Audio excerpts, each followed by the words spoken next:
ರಾಹುಲ್ ಗಾಂಧಿಯವರು ಬಹಳ ಪ್ರಮುಖವಾಗಿ ಒತ್ತಾಯ ಮಾಡಿರ್ತಕ್ಕಂಥದ್ದು ಒಂದು ಸೀಲಿಂಗನ್ನು ಬದಲಾಯಿಸಬೇಕು. 50% ಸೀಲಿಂಗ್ ಇದೆಯಲ್ಲ ಅದನ್ನು ಬದಲಾಯಿಸಬೇಕು. ಎರಡನೇದು, ಈ ಖಾಸಗಿ ಕ್ಷೇತ್ರ ಇದೆಯಲ್ಲ, ಶಿಕ್ಷಣ ಕ್ಷೇತ್ರ ಗ್ರಾಂಟಿನ್ ಏಡ್ಗಾಗಿರೋದಲ್ಲ, ಗ್ರಾಂಟಿನ್ ಏಡ್ಗಾಗದೇ ಇರತಕ್ಕಂಥ ಕ್ಷೇತ್ರದಲ್ಲೂ ಕೂಡ ಮೀಸಲಾತಿಯನ್ನು ಕೊಡಬೇಕು ಅಂತಕ್ಕಂಥ ಒತ್ತಾಯವನ್ನು ಮಾಡಿದ್ದಾರೆ. ಅದು ಸಂವಿಧಾನ ಕಾರ್ಪೊರೇಟ್ ಸೆಕ್ಟರ್ನಲ್ಲಿ ಎಲ್ಲ ಮತ್ತೆ ಖಾಸಗಿ ಶಿಕ್ಷಣ ಸಂಸ್ಥೆಗಳಲ್ಲೂ ಕೂಡ ಅದನ್ನು article 15/5 article 15 class 5 article 15 class 5 ಅದರ ಪ್ರಕಾರ ಖಾಸಗಿ ಕ್ಷೇತ್ರದಲ್ಲೂ ಕೂಡ ಮೀಸಲಾತಿ ಕೊಡಬೇಕು ಅಂತಕ್ಕಂಥದ್ದು ಅವರ ಒತ್ತಾಯ. ಅದನ್ನು ಮಾಡಬೇಕು ಅಂತೇಳಿ ನಾನು ಕೇಂದ್ರ ಸರ್ಕಾರವನ್ನು ಒತ್ತಾಯ ಮಾಡ್ತೇನೆ. ಇವರು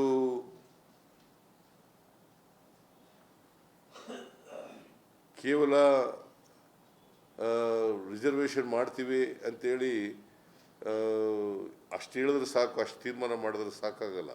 ಯಾಕಂದರೆ ಇವರು ಇತಿಹಾಸ ನೋಡಿದ್ರೆ ಇವರು ಯಾವತ್ತೂ ಕೂಡ ಸಾಮಾಜಿಕ ನ್ಯಾಯಕ್ಕೆ ವಿರುದ್ಧವಾಗಿರ್ತಕ್ಕಂಥವ್ರು.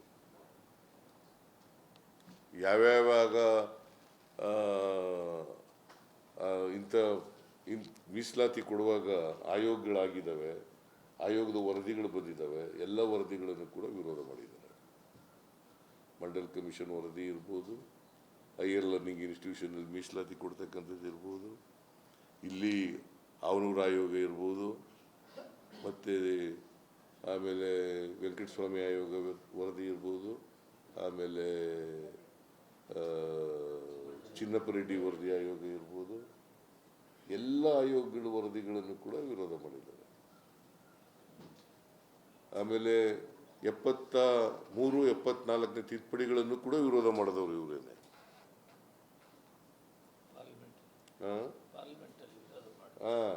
ಇವರು ರಾಮಾಜೋಯಿಸರು ಸುಪ್ರೀಂ ಕೋರ್ಟ್ ಮುಂದೆ ಕೇಸ್ ಹಾಕಿದ್ರು.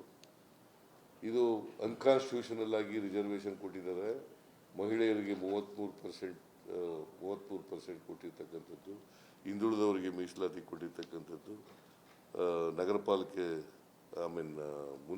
ಸ್ಥಳೀಯ ಸಂಸ್ಥೆಗಳಲ್ಲಿ ಮತ್ತು ಪಂಚಾಯತ್ ಇನ್ಸ್ಟಿಟ್ಯೂಷನ್ಗಳಲ್ಲಿ ಮೀಸಲಾತಿ ಕೊಟ್ಟಿರ್ತಕ್ಕಂಥದ್ದು ಸರಿ ಇಲ್ಲ ಅಂತ ವಿರೋಧ ಮಾಡಿದವರು ಇವರೇನೆ. ಸೊ ಅವರು ಯಾವತ್ತೂ ಕೂಡ ಸಾಮಾಜಿಕ ನ್ಯಾಯದ ಪರ ಇಲ್ಲ. ಇತಿಹಾಸ ನೋಡಿದ್ರೆ ಸಾಮಾಜಿಕ ನ್ಯಾಯದ ಪರ ಇಲ್ಲ. ಅದಕ್ಕೋಸ್ಕರ ನಾನು ಒತ್ತಾಯ ಮಾಡ್ತೇನೆ, ಕೂಡಲೇ ಯಾವ ಡೇಟ್ನಿಂದ ನಾವು ಇದು ಮಾಡ್ತೀವಿ, ಜನಗಣತಿ, ಜಾತಿ ಗಣತಿ ಮತ್ತು ಜಾತಿ ಗಣತಿ ಮಾಡುವಾಗ socio economic and educational survey ಆಗಬೇಕು. ಸರ್ವೆ ಆಗಿ ಅವರಿಗೆ ಕೊಡಬೇಕು. ಈಗ ಯಾಕೆಂದರೆ ಈ 50% ಮೀಸಲಾತಿ ಸೀಲಿಂಗ್ ಏನು ಉಳಿದಿಲ್ಲ, ಈಗ 10% ರಿಸರ್ವೇಷನ್ ಕೊಟ್ಬಿಟ್ಟಿದ್ದಾರೆ. ಎಕನಾಮಿಕಲಿ ವೀಕರ್ ಸೆಕ್ಷನ್ಸ್ಗೆ 10% ರಿಸರ್ವೇಷನ್ ಕೊಟ್ಬಿಟ್ಟಿದ್ದಾರೆ. ಸೊ ರಿಸರ್ವೇಷನ್ನು ಅನೇಕ ರಾಜ್ಯಗಳಲ್ಲಿ, ಈಗ ತಮಿಳುನಾಡಿನಲ್ಲಿ 69% ಇದೆ. ಈ ಸೀಲಿಂಗ್ ಬರೋಕ್ಕೆ ಮುಂಚಿತವಾಗಿ ಮಾಡ್ಕೊಬಿಟ್ಟಿದ್ರು ಅವರು. ಅದು 9th ಶೆಡ್ಯೂಲ್ಗೂ ಕೂಡ ಸೇರಿಸ್ಕೊಬಿಟ್ಟಿದ್ರು. 69%. ಜಾರ್ಖಂಡ್ನಲ್ಲಿ ಇನ್ನೂ ಜಾಸ್ತಿ ಇದೆ. ಎಷ್ಟು ಪರ್ಸೆಂಟ್ ಇರೋದು ಜಾರ್ಖಂಡ್ನಲ್ಲಿ? 80%?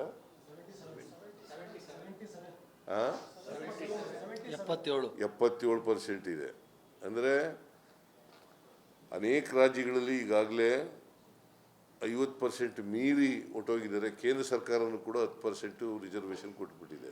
ಅದು ಸುಪ್ರೀಂ ಕೋರ್ಟ್ನಲ್ಲಿ ಕೂಡ 3-2ನಲ್ಲಿ ಜಡ್ಜ್ಮೆಂಟ್ ಆಗಿ ಅಪೀಲ್ಡ್ ಆಗಿದೆ. ಸೊ ಅದರಿಂದ ನಾವು ಇವತ್ತು ಏನು ಒತ್ತಾಯ ಮಾಡ್ತಾ ಇದ್ದೀವಿ ಅಂತಂದರೆ,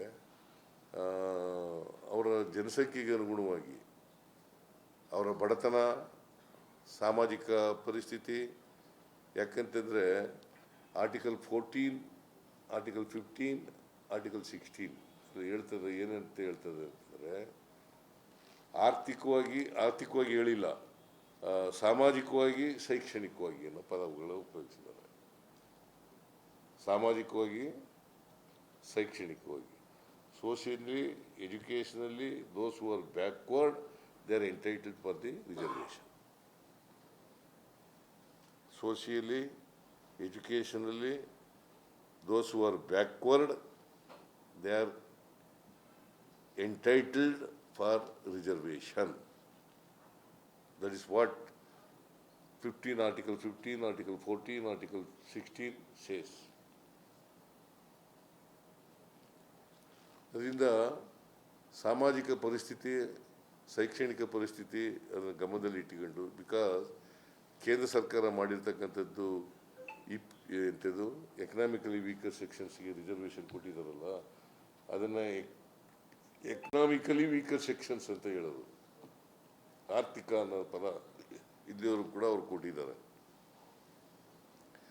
ನಾನು ಅದನ್ನು ಈಗ ಸುಪ್ರೀಂ ಕೋರ್ಟ್ನವರು ಎತ್ತಿ ಹಿಡಿದಿರೋದ್ರಿಂದ ಅದನ್ನು ನಾನು ವಿರೋಧ ಮಾಡೋಕ್ಕೆ ಹೋಗಲ್ಲ. ನಾನು ಈ ಜಾತಿ ಗಣತಿ ಸಾಮಾಜಿಕವಾಗಿ, ಆರ್ಥಿಕವಾಗಿ, ಶೈಕ್ಷಣಿಕವಾಗಿ ಸರ್ವೆ ಆಗಬೇಕು. ಜಾತಿ ಗಣತಿ ಆಗಲೇಬೇಕು. That is our stand, that is our party stand, that is our Kharge stand, that is our Rahul Gandhi stand. Sir, ಈಗ ಕೇಂದ್ರ ಸರ್ಕಾರ ಜಾತಿ ಗಣತಿ ಮಾಡ್ತಾ ಇರುವಂತ ಹಿನ್ನೆಲೆಯಲ್ಲಿ ರಾಜ್ಯ ಸರ್ಕಾರದ ಈ ಸಾಮಾಜಿಕ ಶೈಕ್ಷಣಿಕ ವರದಿ ಮೇಲೆ ಹೇಗೆ ಪ್ರಭಾವ ಬೀರುತ್ತೆ? ಅವರು ಮುಂದೆ ಕೇಂದ್ರ ಸರ್ಕಾರದ ಅಂಕಿಅಂಶಗಳನ್ನೇ ಮಾನದಂಡವಾಗಿ ಇಟ್ಕೊಂಡು ಆಗ ಮೀಸಲಾತಿ ಬಗ್ಗೆ ಯೋಚನೆ ಮಾಡ್ತಾರೆ. ಅವಾಗ ತಮ್ಮ ಸರ್ಕಾರದ ಅವಧಿಯಲ್ಲಿ ಆಗಿರುವಂತಹ ಈಗ ನೋಡಪ್ಪ, ನಾನು ಒಪಿನಿಯನ್ ಕೇಳಿದ್ದೀನಿ, ಕ್ಯಾಬಿನೆಟ್ ಮುಂದೆ ಮಂಡಿಸಿದ್ದೀನಿ ಆ ವರದಿನ. ಅದರ ಮೇಲೆ ಅದಕ್ಕೆಲ್ಲ ಕಾಪೀಸ್ಗಳು ಕೊಟ್ಟಿದ್ದೀವಿ ನಾವು, ವರದಿ ಕಾಪಿಗಳನ್ನೆಲ್ಲ ಕೊಟ್ಟಿದ್ದೀವಿ. ಮಂತ್ರಿಗಳೆಲ್ಲ ರೈಟಿಂಗ್ನಲ್ಲಿ ಕೊಡಿ ಒಪಿನಿಯನ್ ಅಂತ ಹೇಳಿದ್ದೀನಿ. ಅವ್ರು ಕೊಟ್ಟ ಮೇಲೆ ನೆಕ್ಸ್ಟ್ ಕ್ಯಾಬಿನೆಟಲ್ಲಿ ಚರ್ಚೆ ಮಾಡ್ತೀವಿ. Will take a decision on that. Ashwini Vaishnaw ಆಗಿರ್ಬೋದು ಮತ್ತು ಧರ್ಮೇಂದ್ರ ಪ್ರಧಾನ್ ಆಗಿರ್ಬೋದು. ಅಶ್ವಿನಿ ವೈಷ್ಣವ್ ನಿನ್ನೆ ಸುದ್ದಿಗೋಷ್ಠಿ ಮಾಡ್ತಾರೆ. ಸೆಂಟ್ರಲ್ ಮಿನಿಸ್ಟರ್ ಒಂದು ಮಾತಾಡ್ತಾರೆ, ಅಂದ್ರೆ ಸ್ಟೇಟ್ ಗೌರ್ಮೆಂಟ್ಗಳು ಮಾಡಿರ್ತಕ್ಕಂಥ ಜಾತಿ ಗಣತಿ ಏನಿದೆ ಅದಕ್ಕೆ ಪವರೇ ಇಲ್ಲ ಅವ್ರಿಗೆ, ಹಾಗಾಗಿ ಅವರು ಸೈಂಟಿಫಿಕ್ ಆಗಿ ಮಾಡಿಲ್ಲ ಅನ್ನೋದನ್ನ ಆರೋಪ ಮಾಡಿದ್ದಾರೆ. ರಾಜಕೀಯವಾದಂತ ಪರಿಣಾಮಗಳನ್ನು ಬೀರಿದ ಹೊರತು ಶೈಕ್ಷಣಿಕವಾಗಿ, ಸಾಮಾಜಿಕವಾಗಿ ಯಾವುದೂ ಪರಿಣಾಮಗಳಿಲ್ಲ. ಬೇರೆ ರಾಜ್ಯಗಳು ಮಾಡಿದ ಸಮೀಕ್ಷೆಯಿಂದ ಅದು ಅವರ ಅಭಿಪ್ರಾಯ. ಕೋರ್ಟ್ನವ್ರು ಹೇಳ್ಬೇಕಲ್ವಾ? ಈಗ ಬಿಹಾರ್ನವ್ರು ಮಾಡಿದ್ದಾರೆ, ಸುಮ್ಮನೆ ಅವ್ರದ್ದು ಪಾರ್ಟ್ನರ್ ಇದ್ದಾರಲ್ಲ ಅವರು. ಯಾರೋ ವೈಷ್ಣವ ಅಂತ ಪಾರ್ಟಿ, ಯಾವ ಪಾರ್ಟಿ ಅವರು? BJP ಪಾರ್ಟಿಯಲ್ಲಿ ಇದೆಯಲ್ಲ ಬಿಹಾರ್ನಲ್ಲಿ. ಅದಕ್ಕೆ ಏನು ಹೇಳ್ತಾರೆ ಕೇಳಿದ್ರೆ? ಅದನ್ನು ನಿಮ್ಮ ಪಾರ್ಟಿನೂ ಕೂಡ ಪಾರ್ಟ್ನರು ಅಲ್ಲಿ ಬಿಹಾರ್ ಗೌರ್ಮೆಂಟ್ನಲ್ಲಿ. ಎಂಥವರು ಮುಖ್ಯಮಂತ್ರಿ? ನಿತೀಶ್ ಕುಮಾರ್ ಅಲ್ಲಿ ಉಪಮುಖ್ಯಮಂತ್ರಿ ಆಗಿದ್ದೀರಿ ನೀವು. ಅಲ್ಲೇನು ಹೇಳಲೇ ಇಲ್ಲ. ಸ್ಟೇಟ್ಸ್ ಹ್ಯಾವ್ ನೋ ರೈಟ್ ಅಂತ ಇಲ್ಲ, ಸಂವಿಧಾನದಲ್ಲಿ ಇಲ್ಲ ಎಲ್ಲೂ. States have no right to do the caste census or socio economic survey ಅಂತ ಇಲ್ಲ. ಇದೆಯಾ ಹಂಗೆ? Is there any provision like that?